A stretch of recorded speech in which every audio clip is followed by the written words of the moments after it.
Hello, everybody, and happy fam.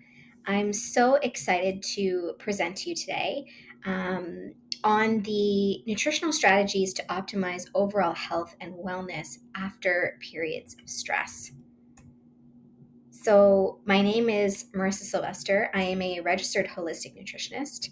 I am a certified fitness professional, and I am a culinary nutrition expert who focuses on giving people the appropriate strategies to age well in their life.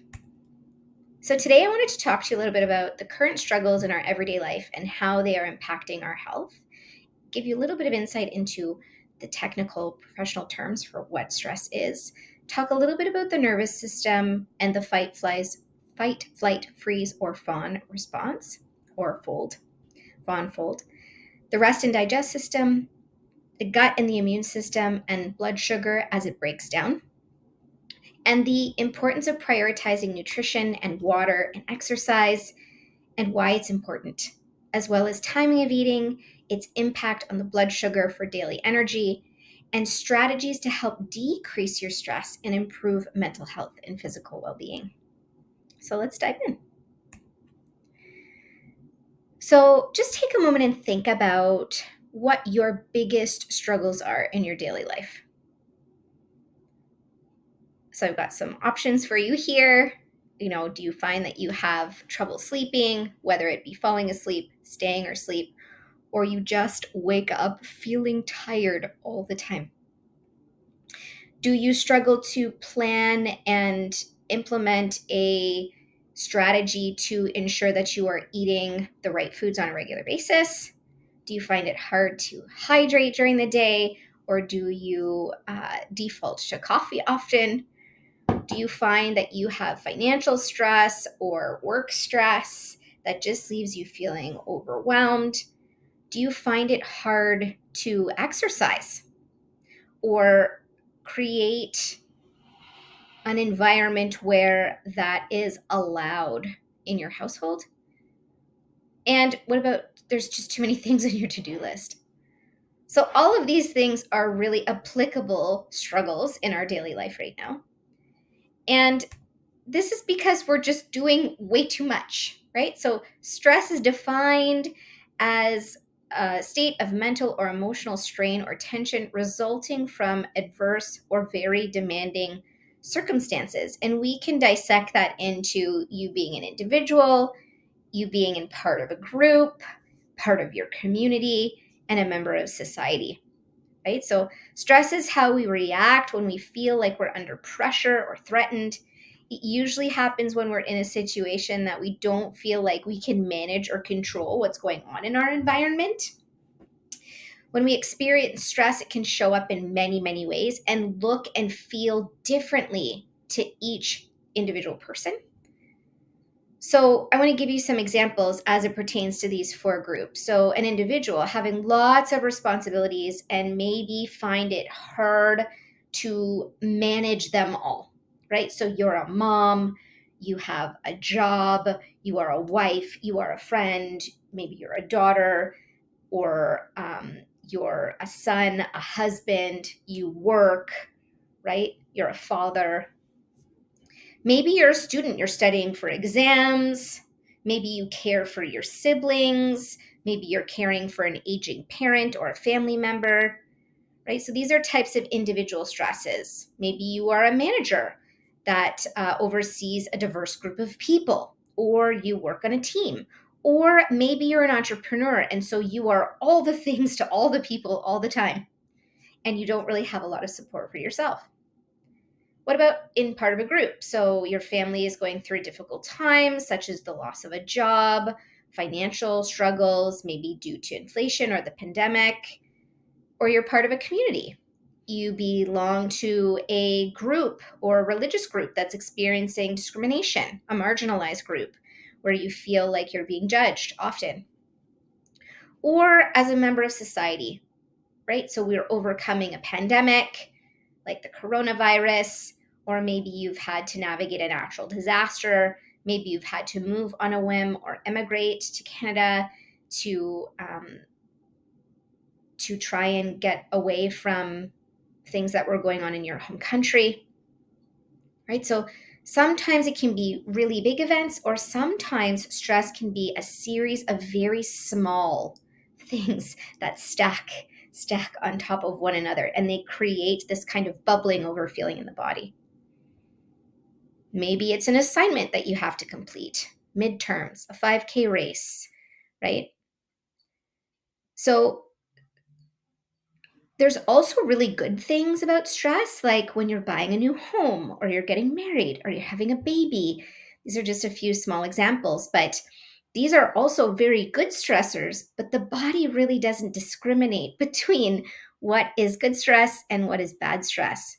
So, stress unmanaged can affect our physical and mental health by making us feel like we have foggy brain, we have an inability to focus. Maybe you start procrastinating, you feel sluggish and fatigued all the time.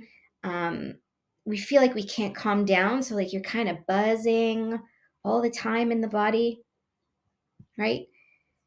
And you might hear professionals, refer to this as two different forms of stress. So acute stress, right, happens within a few minutes to a few hours of an event. So you were sick, or maybe you had a breakup, or maybe you've been studying for long hours and you're exhausted and mentally fatigued. Maybe you're on a sports team and you're driving. It's a tournament and you're in the championship game. That's good stress, but it's still stress, right? Even exercise can be an acute stressor on the body, but it usually lasts for a short period of time, right? So minutes to hours, maybe weeks, and it can feel very intense, um, but it goes away after a short period of time, right? But chronic stress lasts for a long period of time, or it's something that keeps cycling back and forth, right? So if you're under chronic stress, such as trauma, or you get stuck in that stress feedback loop, you tend to disrupt your daily things, like your ability to focus and learn, your emotional regulation. Maybe you feel like your mood swings and sways and you have no bandwidth for unrest in your home, right? Kids are arguing and you can't handle it, right? You feel like you're going to snap. Even when you're at home, you just feel like you can't slow down and rest. So tell me, have you ever felt like, I really need to sit and watch this one show? I want to sit, I want to kick up my feet, I want to watch this one show. But in that one show, you pick up your phone every 3 minutes and you have to keep rewinding the show because you've missed the last, 2 minutes of what you're watching because you're like, oh, I need to pick up my phone. Oh, wait, no, okay, I have to go and do this. Oh, wait, I forgot that I have to go and switch over the laundry. So you get up and you go switch the laundry.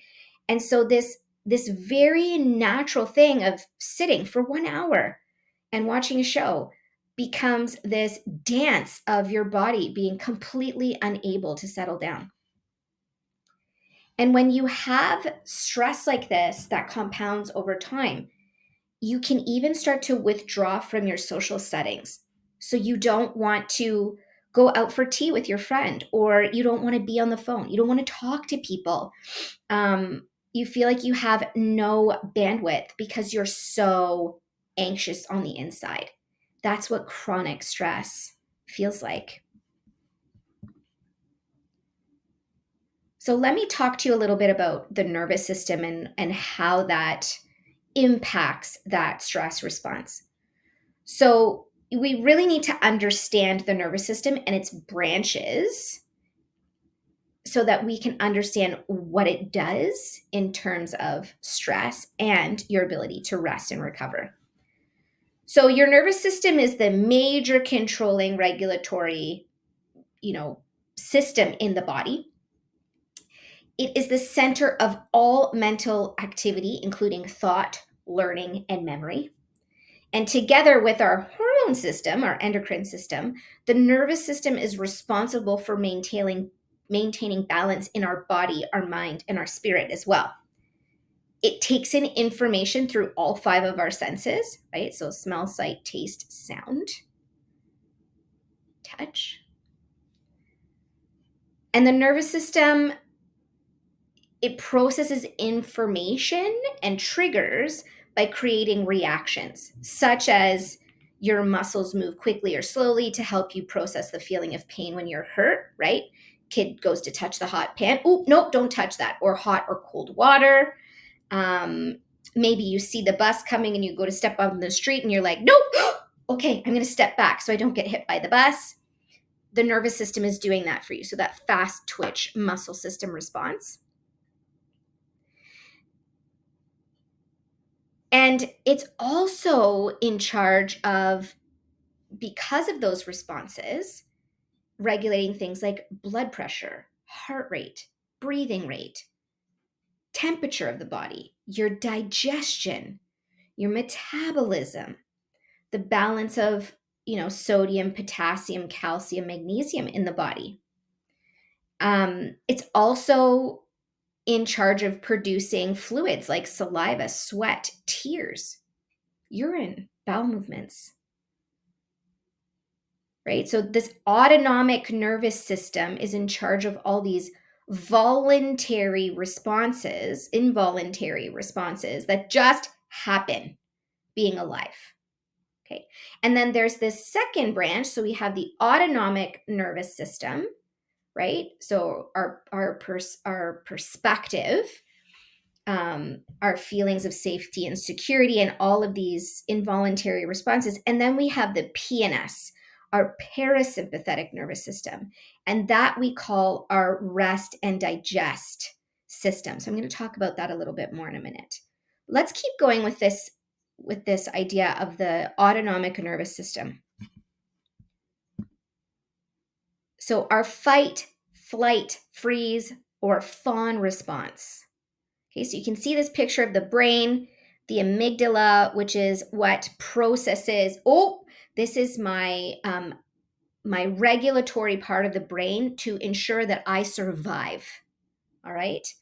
Then we've got our cerebral cortex and our hypothalamus. And all of these things become activated in the presence of potential danger. So fight happens when we instinctively become aggressive in a situation of conflict. So if you ever felt like someone was attacking, maybe verbally or physically, another person in maybe your family unit or your friends group, and you like automatically had the instinct to go and fight your way out of the situation, right? Freeze is it's literally becoming incapable of moving. Right? So freeze is when we're just like, I see this happening around me, but I can't do anything. I'm just frozen in space. Flight is when we feel like, I need to get out of here. Like right now, I can't handle this situation. I need to leave. Right? So that's that fight, flight, freeze. And then the fawn response is more new and more nuanced. And we also call this fold. So fawn or fold. It's the immediate moving to try and please a person to avoid any conflict. Often this happens in childhood, right? Or in a parent-child situation where you're just like, it's fine. It's fine. I'm just going to do the thing because I need to please this person, or I need this in this moment, but I can't let my mom down. So I'm just going to go and do it to the detriment of myself, right? So you feel like there's a significant authority figure that made you feel like you were the cause of a situation or a conflict in the home. And an individual would preemptively attempt to appease a person by agreeing with what they know the person wants to hear, or by ignoring their personal feelings and desires in an attempt to make the situation pass. Right? So I'm just going to do the thing, or I'm not going to draw attention to the thing, or I'm not going to speak up for myself in this moment because I just want this situation to go away. Have you ever felt like that? I felt like that many times. Quintessential people pleaser, recovering people pleaser, I like to say. Right? So over time, that fight, flight, freeze, or fawn response becomes a pattern. So you carry this behavioral pattern into your adult relationships, into your professional relationships, into your personal interactions. And stress can often impact all of these systems in the body, right? Your blood pressure maybe is elevated. Maybe you have issues with digestion, right? You're bloated, you're gassy, you have heartburn, GERD, diarrhea, constipation. You have an inability to assimilate your food into nutrients. And so you find that you gain weight or you can't lose weight. We're going to talk a little bit more about that in a minute, right? So I'm sure you've heard about leaky gut. So stress directly impacts the permeability or the ability for your intestinal tract to be sealed like it should be or open up so that potential things like food and environmental toxins, chemicals, anything passing through the digestive system now is introduced into the bloodstream, and it can create an allergenic or an intolerant like response. And stress impacts your gut bacteria. So more and more we're talking about the microbiota and how that diverse group of bacteria, viruses, fungi, microbes in the gut interact with one another. And not only do they interact with one another in good ways, but they also interact with one another in bad ways. And that directly impacts our brain. So if we're thinking about the mental health aspect of this, if stress is impacting your gut, it's going to impact your brain and your mental health.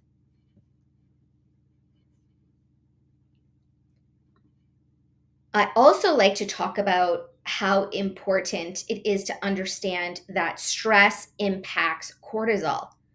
So, cortisol is released by our adrenal glands that sit like two little hats on our kidneys.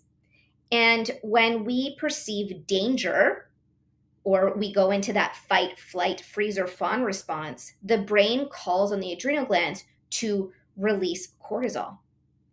So that increases your blood pressure and your heart rate so that you can run away from the situation. It creates muscle tension. So if you clench your teeth or grind your teeth, that's a good indicator that you're probably having challenges with that fight, flight, freeze, fawn response. If you have a poochy belly, right? So if you have a little pooch under your navel at your belly button, that is a symptom of having higher than normal cortisol levels in the circulation. If you have a low resistance to stress, or you have insomnia, or have a lot of trouble sleeping. And then, as I said before, if we're looking at the digestive system, when we're stressed out, our digestive system shuts down. So all those movies where you see the girl who gets dumped by her boyfriend, she's overwhelmed with emotion and she's sitting on the floor of her kitchen eating a tub of ice cream. Yeah, none of that is being digested at that time. So what should happen when we're stressed out is that we should lose our appetite, right? And so that may happen to you as well. Oh, I'm feeling XYZ. I really just don't want to eat anything. That's also not good for us, but that's what happens because the brain and the body can't keep you alive and digest food at the same time.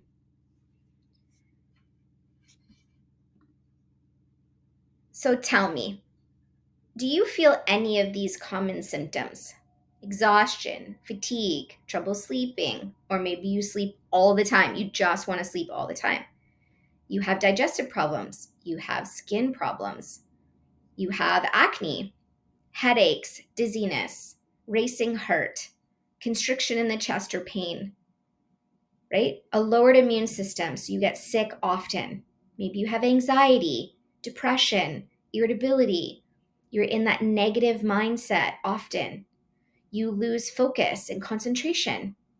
You clench your jaw. You feel like you sweat a lot. Maybe you have panic attacks, right? An increased tendency to soothe using substances. Do you feel like you need that 9-ounce glass of wine every day at the after you come home from work? Are you overeating? Do you smoke? Are you using recreational drugs or alcohol?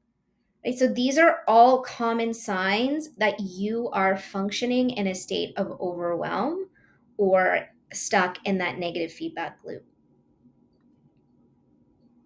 And why is stress problematic to energy levels? Because it impacts our thyroid function.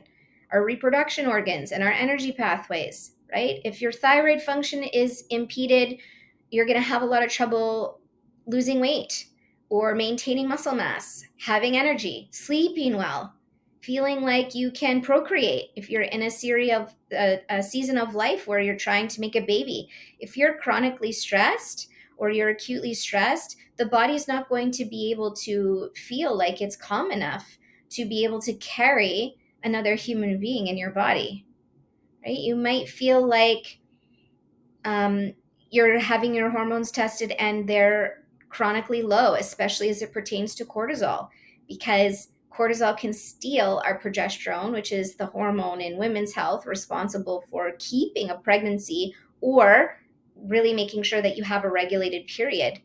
It can steal progesterone to make more cortisol in an effort to keep you alive, right? So the brain is smart, but it really does become problematic to our energy and our ability to live a well life. And then how eating too much or not enough, right, causes stress in the human body. So especially this pertains to women. I am seeing it more and more in men now, but really with women and this diet culture that has been super pervasive in suggesting that we should eat, less than 1,200 calories a day, uh, really, really, really restrict our ability to take in nutrients in an effort to lose weight and look a certain way. Yeah, that diet culture, do this trend, don't do this trend, keto, or the Atkins diet. Those are two that, ketogenic diets were made for people that have epilepsy, right? So if you have disorders of the brain, a ketogenic diet may be prescribed to you. However, if you don't have a disease of the brain, then really eating that amount of high fat and restricting the body's ability to take in carbohydrate and protein is going to grossly impact your ability to maintain energy, to build a lean muscle mass, to fuel and funnel hormones into appropriate levels that you can age and live well. So the times of day that you eating, even intermittent fasting for women, I don't suggest that we fast during our waking hours. I recommend that we fast in the early evening and into our sleeping hours, right? So you really want to make sure that that you're paying attention to what your body needs, not just based on published research studies that were done on men, but really look at how this impacts you as a human.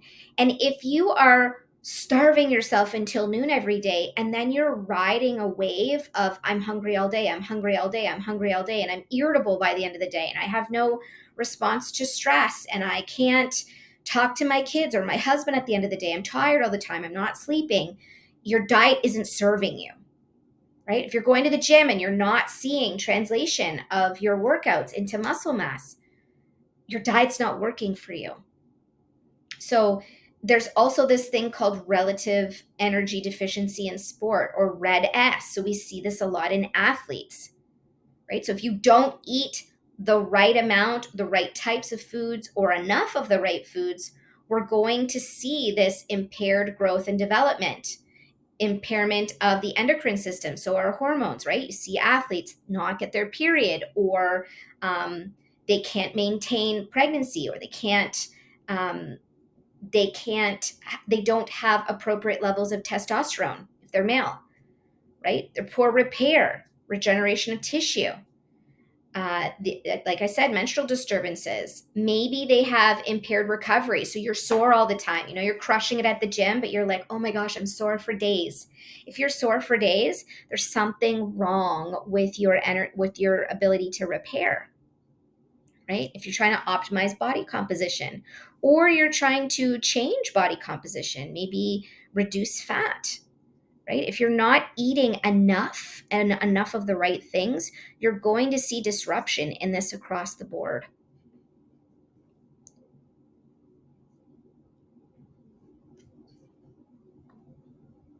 And then we look at the blood sugar connection, right? So not eating enough of the right foods during the day has a profound effect on our body, including our body's ability to regulate our blood sugar, right? So as a stress hormone is released, our insulin level drops, which can rise blood sugar levels.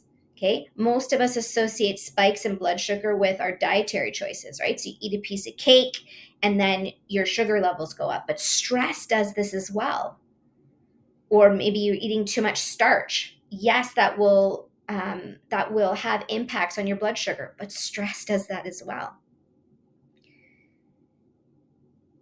Skipping meals also impacts our blood sugar. Dehydration, right? Drinking less than half your body weight in ounces of water a day can impact your blood sugar. Heat and sun exposure impacts our blood sugar. Overtraining impacts our blood sugar. Lifestyle circumstances like illness and lack of sleep impact our blood sugar. One of the biggest things I see in women's health is I'm hungry all day long. Well, I only slept 4 hours. Why am I hungry all day long? Well, your body is eliciting cortisol, your circadian rhythms all mucked up. You're going to crave food all day long because your body is in a state of stress. It's in a state of lack, and that's impacting your blood sugar. Right? So we talked about how high levels of stress can elevate cortisol levels. But when this happens, cortisol impacts how our bodies metabolize sugar. So it elevates glucose in the blood, and this inhibits the release of insulin, which is what we need to regulate our blood sugar. Our change in our body sensitivity to insulin release makes our body more resistant, which can lead to fat deposits in our abdomen and in our adipose tissue, which over time strangles our organs and leads to digestive issues, high blood pressure, diabetes, and it decreases our sensitivity to pain, weakens our immune system. It can increase overwhelm and anxiety, and even be a precursor for depression. So additionally, when you are experiencing increased stress levels, you are more likely to eat poorly, skip meals, and sleep badly, all of which can contribute to unrelated blood sugar challenges. So you can see how the cortisol piece, that stress response, really does impact all the different facets of the way we feel on a daily basis. And I talked about the human microbiota, the trillions of bacteria that live on and inside our bodies, and how the gut can affect one's health in various ways, right? So your weight, your metabolism, a healthy gut strengthens the immune system. Poor gut health dampens our immune system. You're going to get sick more often. And because of the direct correlation between our gut health and our brain health, we will see that people that have impaired digestion, impaired gut function, and poor diets have higher rates of anxiety, depression, and neurodegenerative challenges in the brain, not to mention type 2 diabetes. So what we need to do is focus a little bit more on that parasympathetic mode, right? So we need to activate this PNS system of our this branch of our nervous system, to relax the body, to create safety and calm in the body, so that there is this perception that there's no threat in sight, right? So this carries the rhyming phrases rest and digest, or feeding and breeding. That's the easy ways to remember what the PNS is. And this is a time when you can relax and enjoy what life has to offer, right? So one of the things that the PNS does is it constricts your pupils to limit how much light enters your eyes. It also makes changes that can help improve your close-up vision and causes tear production in your eyes. In the nose and the mouth, it makes us aid in producing saliva. And in the glands in your nose, it produces mucus, and this can be helpful with digestion and breathing during times of rest. In the lungs, it reduces the amount of work your lungs have to do in times of rest, right? So when we breathe deeply, the body goes into a state of repair. And so we're not working as hard to breathe. We're not working as hard to pump blood to all of our organs. It lowers our heart rate. In the digestive tract, it increases our rate of digestion and diverts energy to help you digest your food. It also tells your pancreas to make and release insulin in an effort to help the body break down sugar into a form your cells can use to aid in the body's ability to detoxify and eliminate free radical damage from the cells. I like to think of this as the detoxification as the cleaning lady coming into your house and sweeping out the dust, right? So we need to create an environment of calm, rest, and digest so that the brain can go in and do something called macrophaging, where it's getting rid of all the dead cells in the body and helping you detoxify and flush them out so that the body can create new and healthier cells. It also impacts waste removal. Okay, it relaxes the muscles that help you control when you urinate or defecate. So we really need those bowel contractions to happen so that you can have bowel movement and further detoxify. And the PNS also helps with our reproductive system. So it manages the body's sexual functions like attraction and libido and feelings of love and belonging. And you need all of those if you want to procreate, right? So your parasympathetic nervous system is a key part of this long-term survival in the body. And this system constantly works without you thinking about it, whether you're asleep or awake, right? So we need to ensure that we're doing things to engage this PNS system so that we can effectively help our body maintain a life lived and felt well. So how do we do that?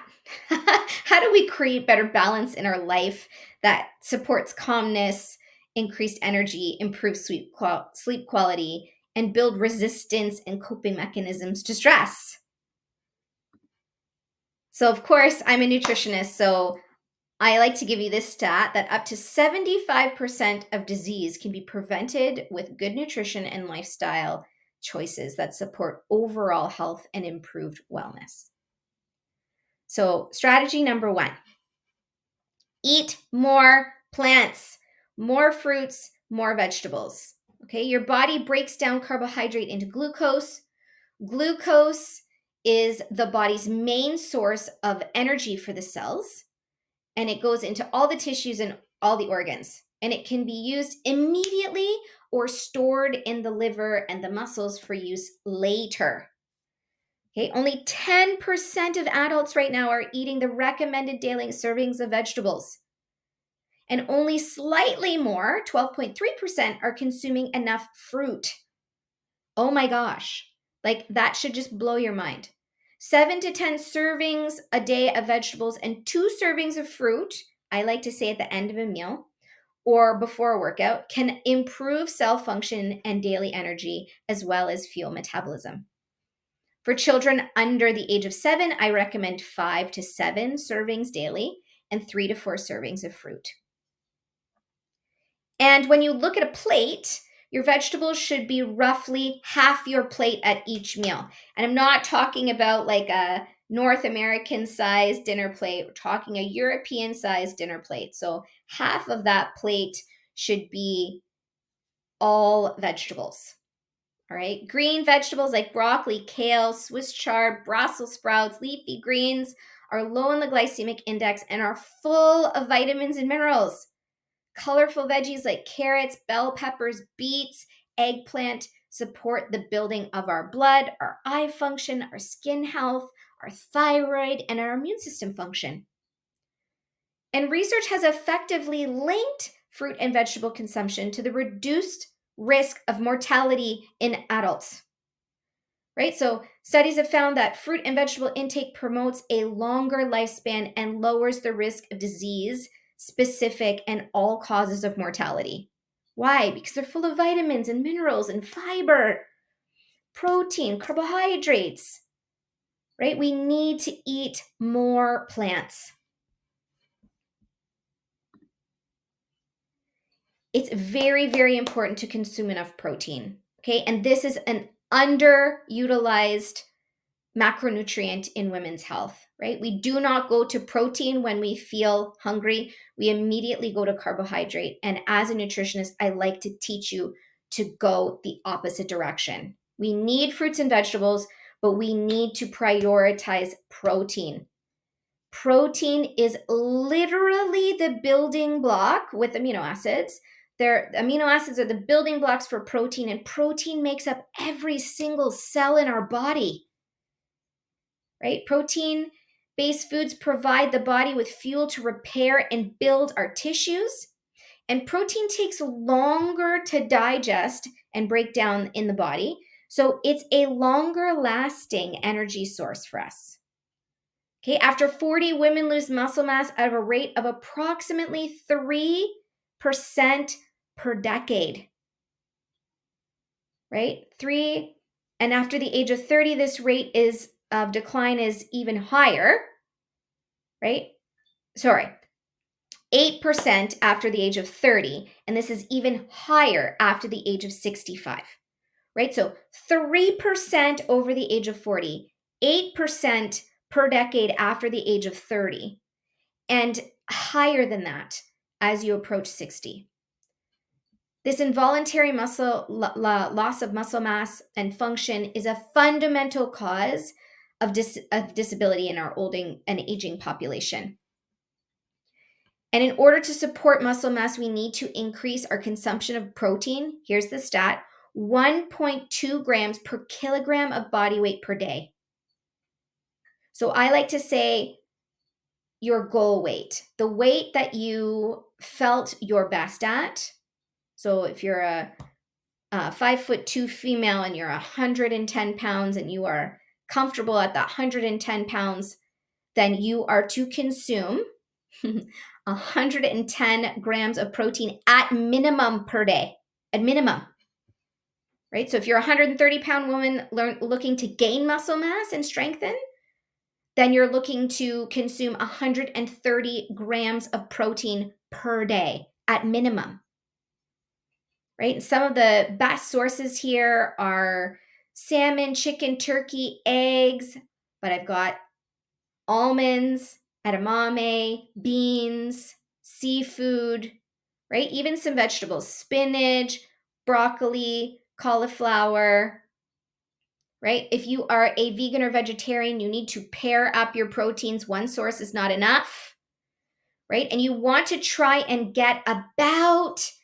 30 grams, 25 to 30 grams of protein per meal at minimum, about the size of your palm if you're female, 2 palm sizes if you're male, a little bit more if you are training on the daily. But these are just a few basic principles that you can put into place to consume more protein on a daily basis. And then remember that healthy fats are our friend, right? So dietary fats are essential to give the body energy and support cell function. They protect our organs. They are the protective coating around our cells. They help our brain and neurotransmitters get. So neurotransmitters take signals from the brain to all the parts of the body. And fats help us absorb our nutrients and even produce some hormones. They are the slowest source of energy in the body, so the slowest burning, okay, and the most energy efficient form of food. Each gram of fat supplies the body with 9 calories, more than twice what our carbs and our proteins do. So remember that with fats, a little bit goes a long way. And I find that most people overconsume their fats, right? You eat a whole avocado. You don't need a whole avocado. They're delicious, but you don't need a whole one. Your liver produces bile that helps digest fats and certain vitamins. And the bile is stored in the gallbladder. So for all of you that don't have a gallbladder, you have bile deficiency, we need to help build that in your body. Because the gallbladder releases bile, and those digested juices are dripped into your small intestine, and that's how we break down fat, right? And we need to be able to break down fat so that it can be absorbed in our intestinal tract and then assimilated into fuel that we can use in the body. So some of the great sources that I like to recommend to my clients are olive oil. I am not a proponent of canola oil. Canola oil is a man-made oil.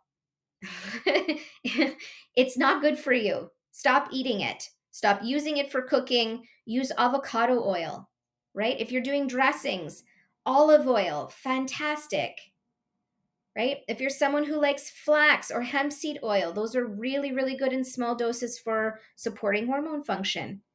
And then we've got polyunsaturated fats, and those are sunflowers, your seeds, pumpkin, flax, chia, hemp, walnut, macadamia, and almond. Brazil nuts are all really good sources of polyunsaturated fats.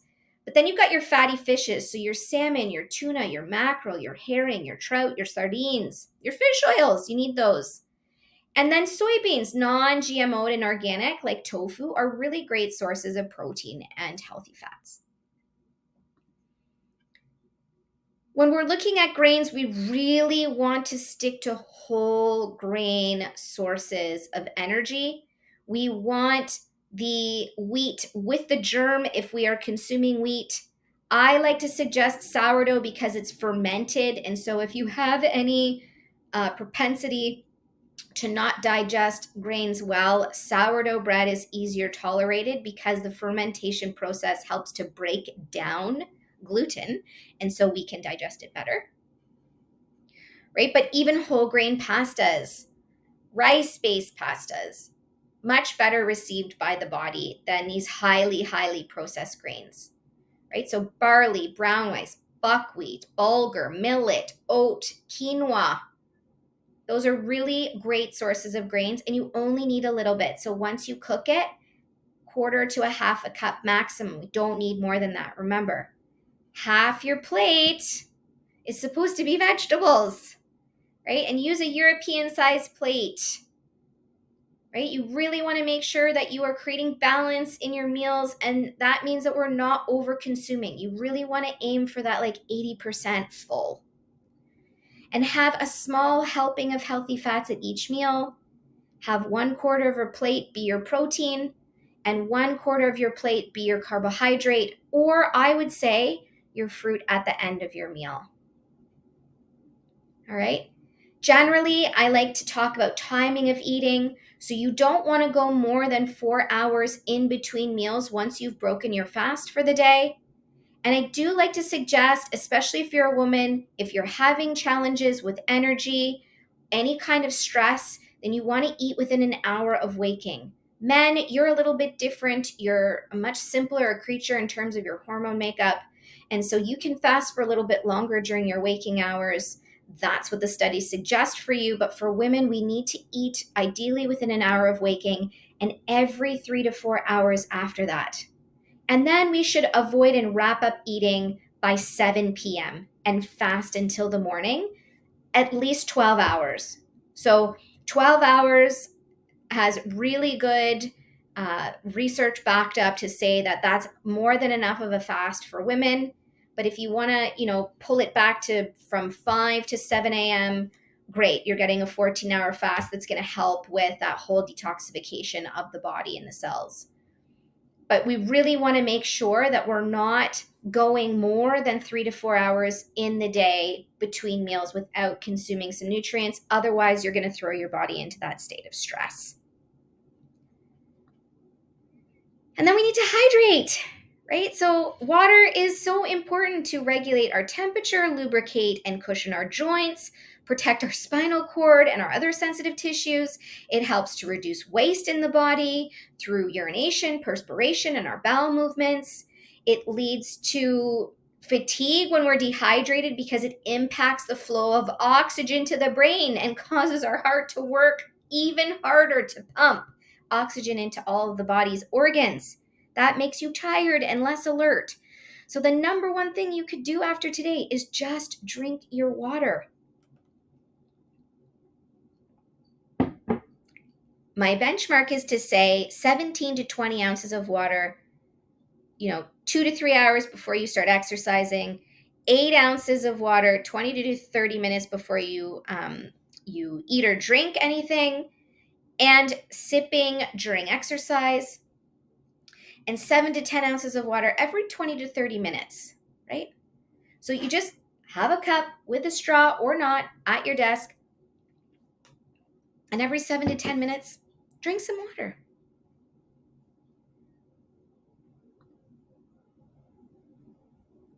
And then when we want to look at exercise and how that impacts our blood sugar, right? So exercise draws on the reserves of sugar in the muscles and the liver. And as your body rebuilds these stores, it takes sugar from your blood to your peripheral tissues, right? So exercise helps you burn stored sugar, stored fat in the body. And you get an afterburn effect. So if you're lifting weights, you're going to burn fat for fuel for up to 72 hours post-exercise. So 10 weeks of resistance training can increase lean weight by 1.4 kilograms. It increases resting metabolic rate by 7% and reduces fat weight by 1.8 kilograms. That's huge. The benefits of resistance training include improved physical performance, movement control, proprioceptive ability of the brain. So if you trip, your body's going to be able to catch you, right? This is very important as we age.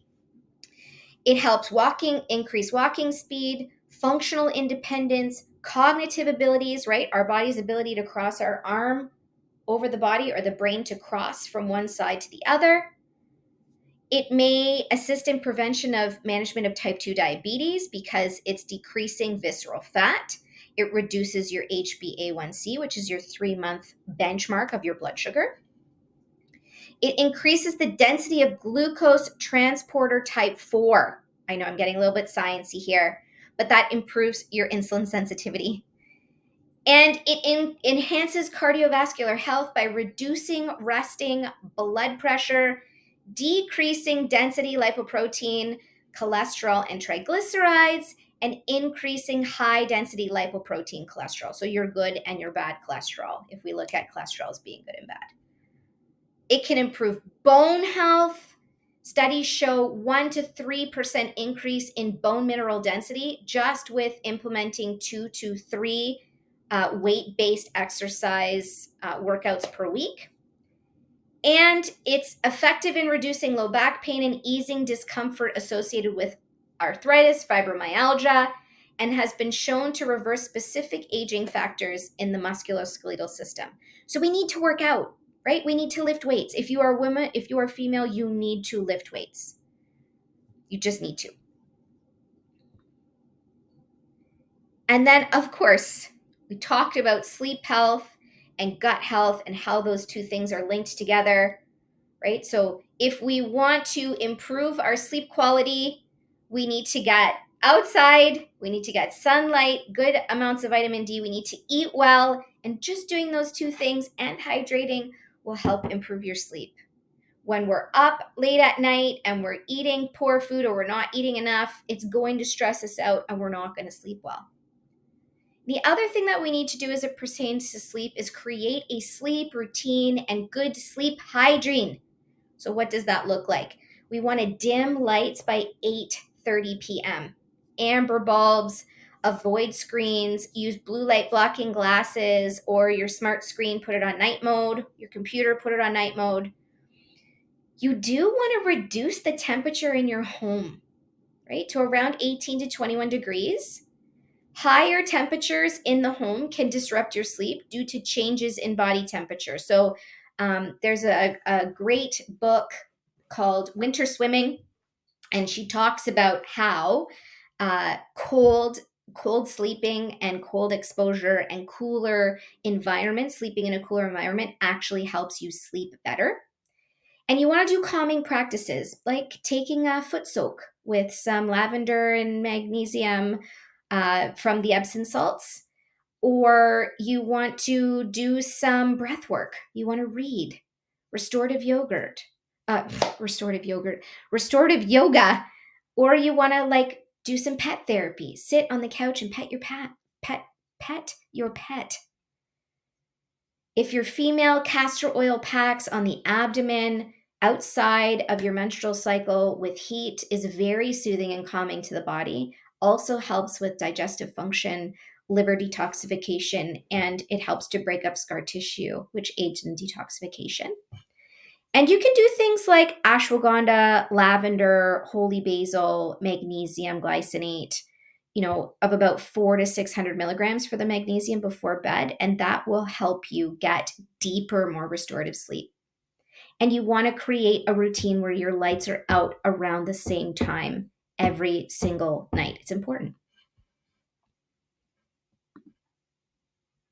Moderate your screen time. This is so important for teenagers. You need to take their screens away from their face in the evening. Too much media can interfere with getting enough exercise, doing homework, being with friends, connecting with family. It also increases and contributes to obesity, attention and learning problems, sleep problems, as well as elevate their mental and emotional stress, right?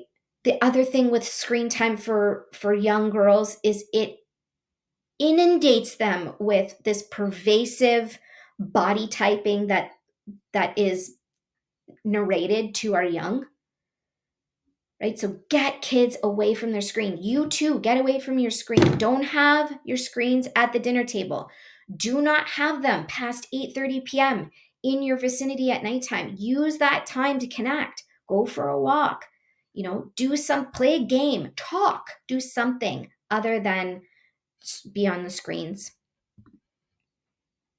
And then lastly, get some strategies in place for managing the palpable stress in your world, right? So exercise, whether it be weights, walking, yoga, Pilates. I love Pilates. I teach Pilates. I teach yoga. I teach weightlifting. It absolutely lowers stress chemicals in the body, creates euphoria, has better mental health outcomes for people that are exercising, and it helps you feel more connected to your body and other people.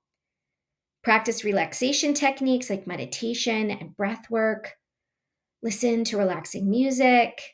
Prioritize your nutrition. Schedule leisure and social time. Get enough sleep. Talk to people. Ask for help. Express your emotions effectively. And maybe do some affirmations, right? These help establish beliefs and behaviors and mental health mindset shifts that really foster better self-worth and self-esteem. So I hope today you learned a little bit more about some effective strategies to help you manage life during periods of stress.